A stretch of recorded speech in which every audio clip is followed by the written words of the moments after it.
London's National Theatre lit green with that familiar silhouette. Margaret Atwood's global launch of The Testaments making its mark here.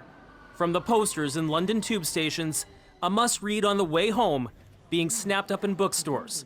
Motivated, says Atwood, by polarization and disenfranchisement she first warned of in the 80s. People were talking about what they would like to do in the United States if they had the power.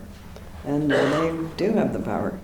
The book is a follow-up to Atwood's 1985 dystopian classic, The Handmaid's Tale. At one point, it wasn't even clear that she'd come up with a sequel. Now it's getting a push like few others. Last night, a Harry Potter-style midnight launch. Those aren't kids in line. I'm a little bit frightened because she just seems to have such a far sight of what's going on in the world.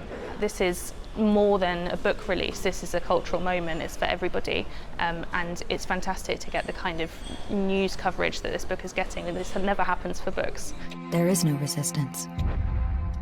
The Handmaid's Tale, adapted as a TV series, offers a disturbing view of a theocracy oppressing women's most fundamental rights.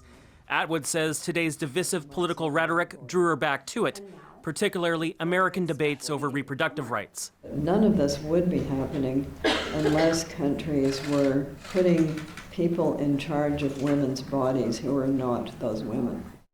She's being celebrated, Time calling her a reluctant prophet. The print run could hit the millions. I think that this kind of thing could be quite ruinous for a 35-year-old, because where do you go from there?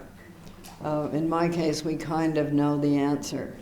And that green imagery, from the cover down to her nails, it's central to the book's plot, an already celebrated work as she nears her 80th birthday.